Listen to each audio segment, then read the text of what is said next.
Hello everyone. तो आप सभी कैसे हैं? सभी को सुबह की गुड मॉर्निंग, हरे कृष्णा, राधे राधे। तो देखिए, जो बीपीएससी में जिन लोगों ने एग्ज़ाम दिया है उनके पेपर किस तरीके से पूछे जा रहे हैं, तो लैंग्वेज के पेपर किस तरीके से पूछे जा रहे हैं हम उन्हें देखेंगे। तो आइए सबसे पहले हम लैंग्वेज के पेपर देखते हैं कि किस तरीके से क्वेश्चन पूछा जा रहा है। क्वेश्चन 1 है, which of the following is not found in A car. तो इसका सही उत्तर होगा ऑप्शन नंबर बी। अगला क्वेश्चन देखते हैं हम। क्वेश्चन नंबर देखिए, यहाँ पर पूछा क्या है कि is not found in car. दूसरा क्वेश्चन पूछा है, a sister's husband is called in English as.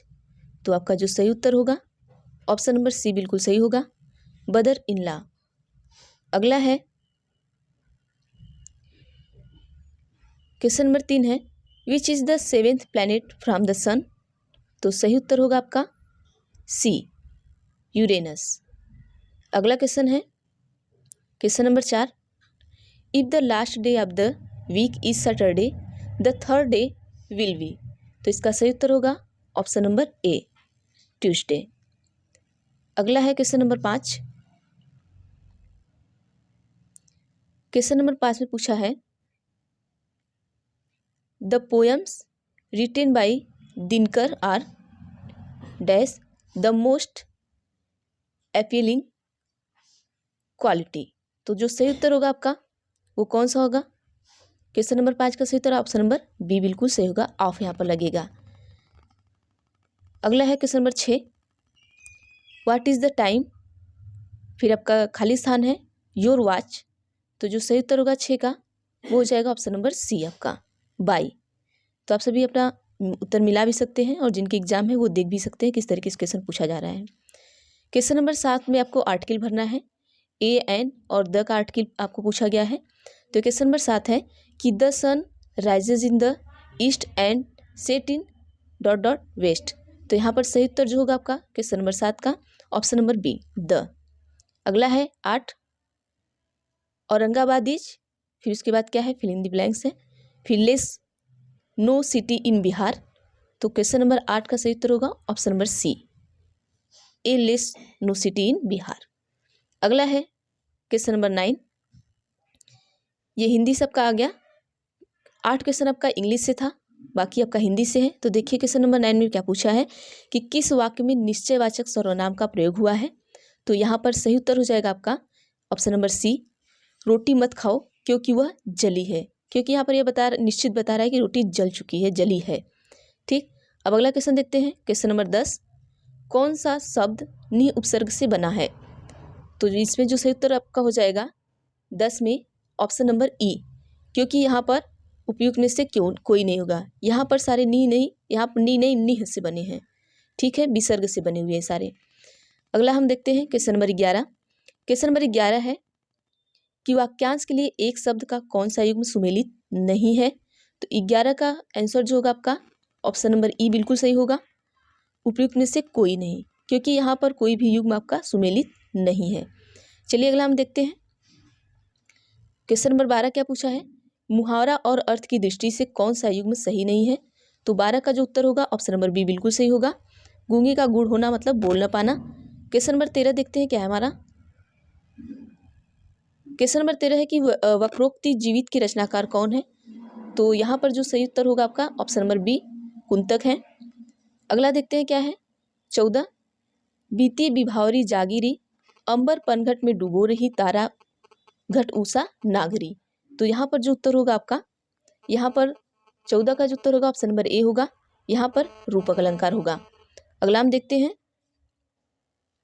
देखिए यहाँ पे पेपर में जो टिक लगा है वो आप मत लगाएगा, क्योंकि यहाँ पर गलत भी है। बहुत सारे क्वेश्चन नहीं, मतलब जिन्होंने टिक लगाया है पेपर किसी और का है। 15 है, रक्त मांस के सड़े पंख से उमड़ रही है महाघोर दुर्गंध रुद्ध हो उठी श्वास। तो ये 15 है। 15 का जो सही उत्तर होगा आपका ऑप्शन नंबर सी होगा, विभस। विभस में क्या होता है कि किसी चीज़ से घृणा टाइप का होने लगता है, तो यहाँ पर विभस का है।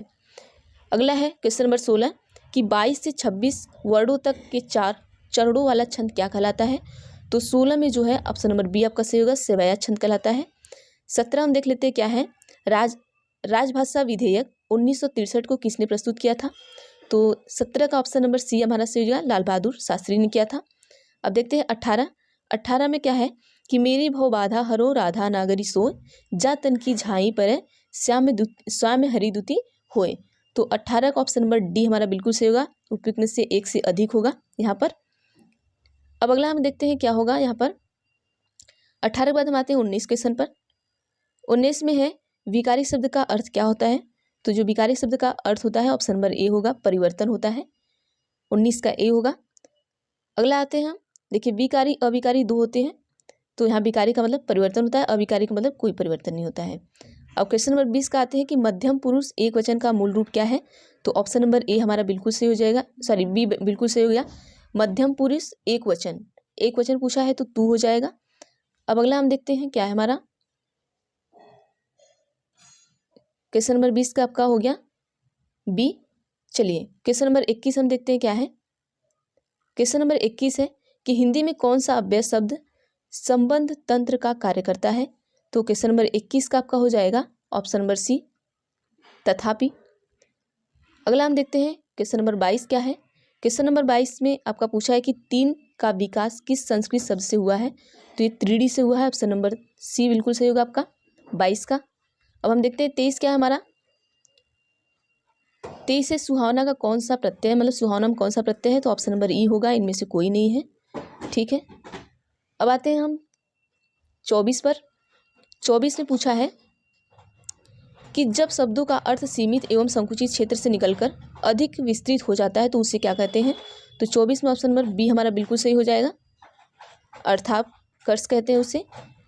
आते हैं क्वेश्चन नंबर 25 में, बादल खूब गरजे किंतु वर्षा नहीं हुई, कौन सा वाक्य है? तो 25 का ऑप्शन नंबर ए आपका बिल्कुल सही होगा, संयुक्त वाक्य है ये, ठीक है। 26 में जाएगा अनिल हंसता है, तो ऑप्शन नंबर आपका कौन सा सही हो जाएगा यहाँ पर?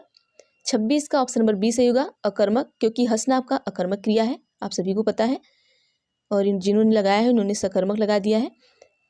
हंसना, रोना, ये सारी क्रियाएं जो आपकी अकर्मक होती हैं। क्वेश्चन नंबर 27 देखते हैं क्या है। ब्राह्मी लिपि का उत्पत्ति कहाँ से हुई है? तो क्वेश्चन नंबर 27 का जो उत्तर होगा आपका ऑप्शन नंबर डी सही होगा, उपयुक्त में से एक से अधिक, कि जो ब्राह्मी लिपि है इसकी जो इसकी उत्पत्ति है वो बहुत अलग अलग जगह से भी हुई है, तो डी सही हो जाएगा। क्वेश्चन नंबर 28 पूछा था कि आधुनिक भारतीय आर्य भाषा का मूल स्रोत क्या है? तो क्वेश्चन नंबर 28 का जो उत्तर होगा वो आपका ऑप्शन नंबर ए बिल्कुल सही होगा, वैदिक संस्कृति। अगला देखते हैं 29 क्या है, कौन सी ध्वनि युग्मक ध्वनि है?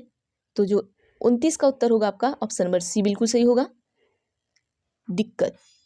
अगला हम देखते हैं क्या है, 30 है कि तथैव का संधि विच्छेद क्या होगा? तो 30 का ऑप्शन नंबर बी होगा, तथा धन एव। अब अगला देखते हैं हम 31 का क्या है। क्वेश्चन नंबर 31 पूछा है कि फीका महिला विश्व कप 2023 फुटबॉल फाइनल किस टीम ने जीता था? तो यहाँ पर जो फाइनल था ये ऑप्शन नंबर बी हो जाएगा, स्पेन ने जीता था आपका। अब आते हैं 32 में।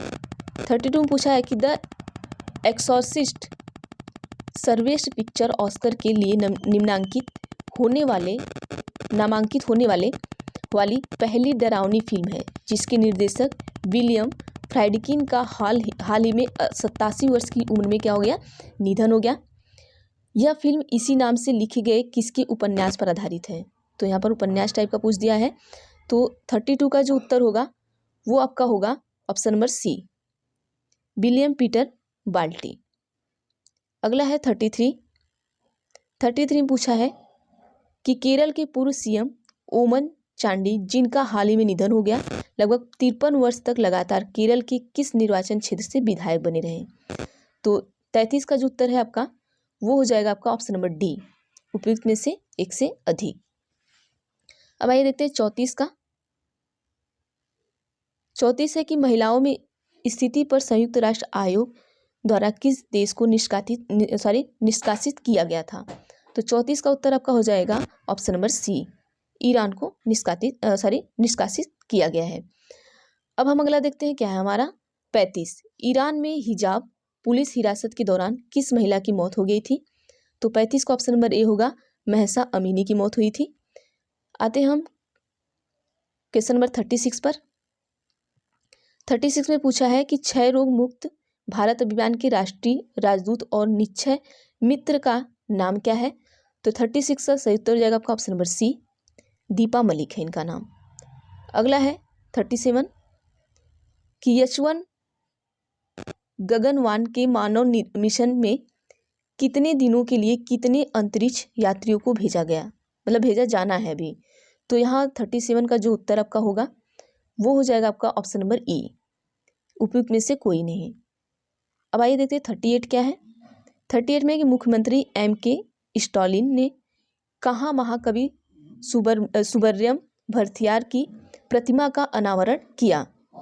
तो यहाँ पर 38 का उत्तर जो आपका हो जाएगा ऑप्शन नंबर ए, वाराणसी में किया है। ठीक है, अब देखते हैं हम 39 का।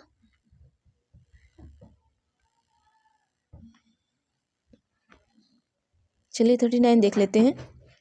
39 में पूछा गया है कि निम्नांकित देशों में से किसकी भारत के साथ सबसे अधिक लंबी सीमा रही?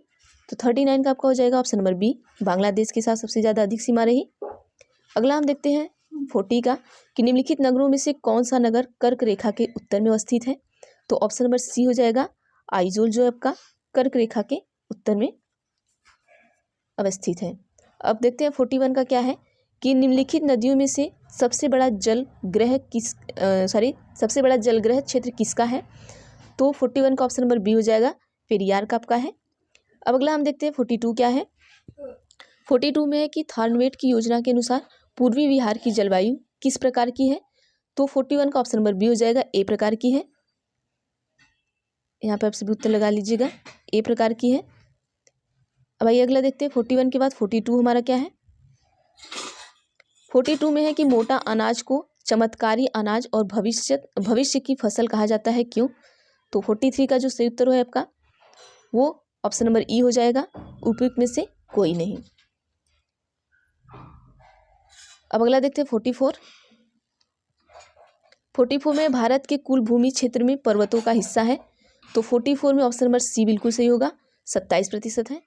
अगला हम देखते हैं जीवाश्म ईंधन किस प्रकार के संसाधनों के उदाहरण है? तो 45 का जो उत्तर होगा आपका वो ऑप्शन नंबर बी सही होगा, गैर नवीनीकरणीय है। अब 46 देखते हैं क्या है। 46 में कि चंद्रयान 3 कहाँ से प्रक्षेपित किया गया था? तो जिसका सही उत्तर है वो ऑप्शन नंबर सी है, श्रीहरिकोटा से किया गया है। 47 देखते हैं क्या है हमारा, महात्मा गांधी का राजनीतिक गुरु कौन था? तो यहाँ पर ऑप्शन नंबर ई होगा, उपयुक्त में से कोई नहीं, क्योंकि इनके जो महात्मा गांधी के राजनीतिक गुरु थे वो कृष्ण गोखले जी थे। अगला हम देखते हैं 48 का। 48 में पूछा है कि चंपारण आने के लिए किसने गांधी को राजी करने के लिए निर्णय लिया था? तो ऑप्शन नंबर सी बिल्कुल सही होगा, राजकुमार शुक्ला जी ने लिया था। 48 का सी हो गया। 49 हम देखते हैं। 49 है लखनऊ समझौता हुआ था। तो जो आपका लखनऊ समझौता है वो आपका कब हुआ था? तो ऑप्शन नंबर सी 1916 में हुआ था। अब अगला देखते हैं 50 का देखते हैं, असहयोग आंदोलन को निलंबित किया गया। तो ये कब किया गया था? 1922 में किया गया था। 1922 में इसको निलंबित कर दिया गया था। अब अगला देखते हैं 51 का। 1784 में एशियाटिक सोसाइटी ऑफ बंगाल का आरंभ किसने किया था? तो 51 का जो उत्तर होगा आपका वो ऑप्शन नंबर बी होगा, विलियम जोन्स ने किया था। अगला देखते हैं क्या है, 1912 में पटना में होने वाले भारतीय राष्ट्रीय कांग्रेस के अधिवेशन के अध्यक्ष कौन थे? तो यहाँ पर 52 का हो जाएगा आपका ऑप्शन नंबर ए, RN मधुलकर थे। अब आप यही देखते हैं 53 का क्या होगा। 53 में पूछा है कि 1942 के आंदोलन के लोगों ने सियाराम सिंह की अगुवाई में कहाँ पर राष्ट्रीय सरकार की स्थापना की घोषणा की थी? तो 53 में आपका जो है इन्होंने कहाँ किया था? भागलपुर में किया था। ठीक है, अब अगला हम देखते हैं 54 का। असहयोग आंदोलन को 54 का देखते हैं। 1857 के विद्रोह के दौरान ब्रिटिश सेना के किस सेनापति को कुंवर सिंह के विरुद्ध भेजा गया था? तो 54 का जो उत्तर होगा वो ऑप्शन नंबर ई होगा, उपयुक्त में से कोई नहीं, किसी को इसमें से नहीं भेजा गया था। अब अगला देखते हैं क्या है हमारा, अगला 55 है। 55 में आपका 55 से मैथ स्टार्ट हो गया है। 8,000 पर 2 वर्ष और 4 महीने के लिए 15% प्रति वर्ष की दर से चक्रवृद्धि ब्याज जो वार्षिक रूप से संयोजित होता है होगा। तो 55 का जो आंसर सही उत्तर होगा आपका 3,109 होगा। 55 का। 56 का देखते क्या है कि एक उम्मीदवार को मतदान के 35% वोट मिले और वह अपने प्रतिद्वंदी से 2250 वोटों से हार गया। यदि मतदान के लिए केवल 2 उम्मीदवार हो तो कितने वोट पड़े? तो जो 56 का आंसर होगा आपका ऑप्शन नंबर सी होगा, 7500 वोट पड़े हैं। ठीक, अब 57 का जो उत्तर होगा ये देखते क्या होगा। यदि किसी समांतर श्रेणी के पहले 14 पदों का योग 1050 है और इसका पहला पद 10 है तो इस समानांतर श्रेणी का 20वां पद क्या होगा? तो यहाँ पर 57 का जो उत्तर होगा आपका सही वो ऑप्शन नंबर बी होगा, 200। अगला देखते हैं क्या है। 58 है, 10,000 मूल्य के गैजेट का मूल्य प्रति वर्ष 10% की दर से घट रहा है। कितने वर्षों में इसका मूल्य घटकर 6,561 हो जाएगा? तो 58 का जो सही उत्तर होगा आपका ऑप्शन नंबर बी होगा, 4 वर्ष। अब आइए देखते हैं अगला 59। यदि 2 पुरुष और 3 महिलाएं एक काम को 8 दिन में तथा 3 पुरुष और 2 महिलाएं 7 दिनों में कर सकते हैं तो 5 पुरुष और 4 महिलाएं एक साथ काम करके कितने दिनों में पूरा कर सकते हैं? तो जो आपका 59 का सही उत्तर होगा वो आपका ऑप्शन नंबर सी होगा, 4 दिन में करेंगे। अब अगला देखते हैं क्या है। 59 के बाद आपका आ जाता है 60। यदि एक समांतर श्रेणी का 17वां पद उसके 10वें पद से 7 अधिक है तो उस समांतर श्रेणी का सार्व अंतर होगा। तो जो 60 का सही उत्तर होगा आपका ऑप्शन नंबर सी होगा, 1। अब अगला देखते हैं क्या है 61 का। 61 में कि दो ट्रेनों की गति के बीच का अनुपात 7:8 है। यदि दूसरी ट्रेन 4 घंटे में 400 किलोमीटर चलती है तो पहली ट्रेन की गति है। तो आपका 61 का जो उत्तर है सही हो जाएगा ऑप्शन नंबर सी, 87.5 किलोमीटर प्रति घंटा चलती है। अब अगला आइए देखते हैं 62 का क्या पूछा है। वह सबसे बड़ी संख्या जिसे 1657 और 2037 से भाग देने पर क्रमशः 6 और 5 शेष बचते हैं तो वह कौन सी संख्या होगी? तो 62 का सही आंसर होगा आपका ऑप्शन नंबर बी, 127। अगला देखते हैं। अगला है मृत जीवों के अपघटक हैं।